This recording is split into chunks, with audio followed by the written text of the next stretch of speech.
ये तुम्हें बिना सीसीटीवी कैमरे के देखता है। ये तुम्हारा हर मोमेंट पर ध्यान रखता है। और सबसे बड़ी बात यह है कि तुम्हें पता भी नहीं चल पाता कि तुम्हें कोई देख रहा है। मैं आपके उन गलतियों की बात नहीं कर रहा, मैं बात कर रहा हूँ इंटेलिजेंस ब्यूरो की, जिसका कोई पब्लिक फेस नहीं है लेकिन उसका इन्फ्लुएंस हर जगह है। और मैं दावे के साथ कह सकता हूँ कि आप में से अधिकतर लोग इस एजेंसी के बारे में नहीं जानते होंगे और बहुत कम ऐसे न्यूज चैनल है जो इस टॉपिक को कवर किए होंगे। इसलिए इस वीडियो को बहुत ध्यान से और अंत तक देखिएगा, क्योंकि ऐसी वीडियो आपको बार बार नहीं देखने को मिलेगा। और हाँ, ऐसे ही सीक्रेट एजेंसीज के बारे में जानने के लिए चैनल को सब्सक्राइब करके बेल आइकन को जरूर प्रेस कर लीजिएगा, क्योंकि नेक्स्ट वीडियो का नोटिफिकेशन आपको सबसे पहले मिल पाए। तो चलिए शुरू करते हैं।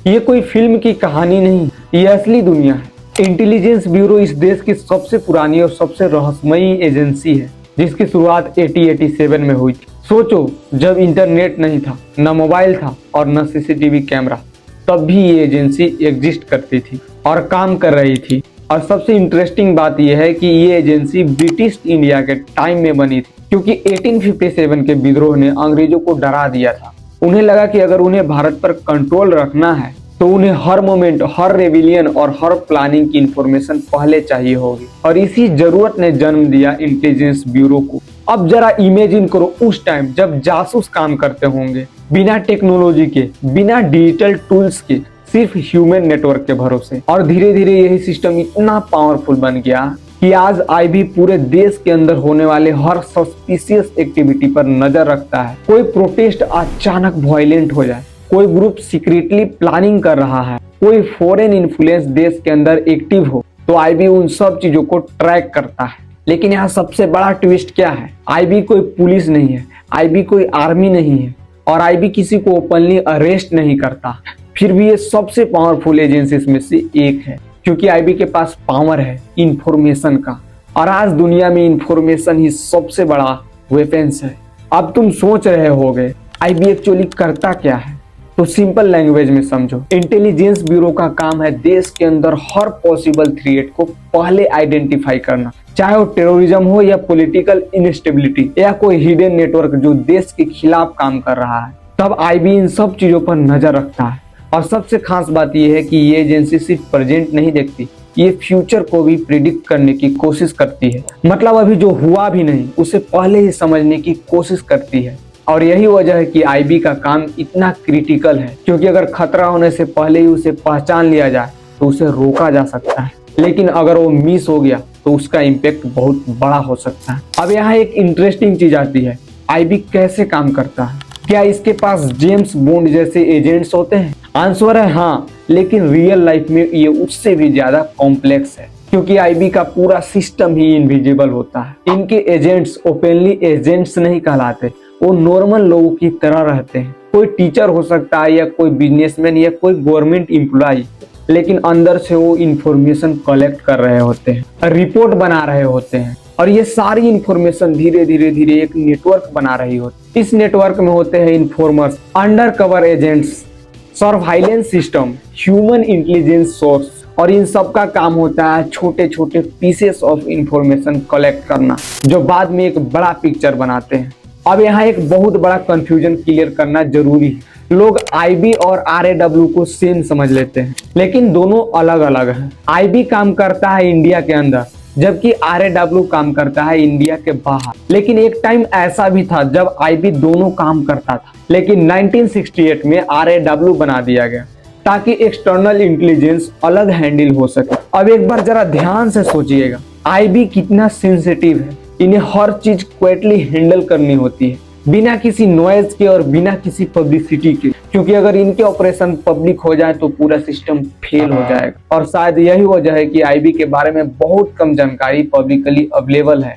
इनके ऑपरेशन क्लासिफाइड होते हैं, इनके एजेंट्स एनोनिमस रहते हैं और इनके अचीवमेंट्स कभी ओपनली सेलिब्रेट नहीं किए जाते। लेकिन इसका मतलब ये नहीं है कि उसका इम्पैक्ट कम है, एक्चुअली उनका इम्पैक्ट बहुत बड़ा होता है। कि कई बार नेशनल लेवल के डिसीजन भी आईबी की रिपोर्ट पर डिपेंड करते हैं। सरकार को पॉलिसीज बनानी हो, सिक्योरिटी मेजर लेने हो या किसी सिचुएशन को हैंडल करना हो, इन सब में आईबी की इंटेलिजेंस बहुत बड़ा रोल प्ले करती है। अब जरा एक मोमेंट के लिए सोचो, अगर आईबी ना हो तो क्या होगा? देश के अंदर होने वाली हिडन एक्टिविटी अननोटिस रह जाएगी, धमकियां अचानक सामने आ सकते हैं और रिएक्शन देने का टाइम ही नहीं मिलेगा।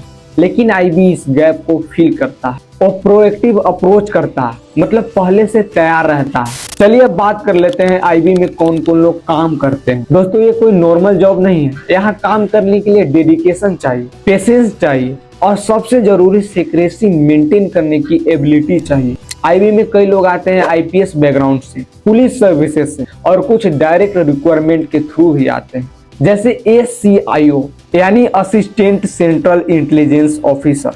लेकिन सबसे इंटरेस्टिंग बात, यहाँ काम करने वाले लोग अपने काम के बारे में ओपनली बात नहीं कर सकते। वो अपने फैमिली तक को नहीं बता सकते कि वो क्या करते।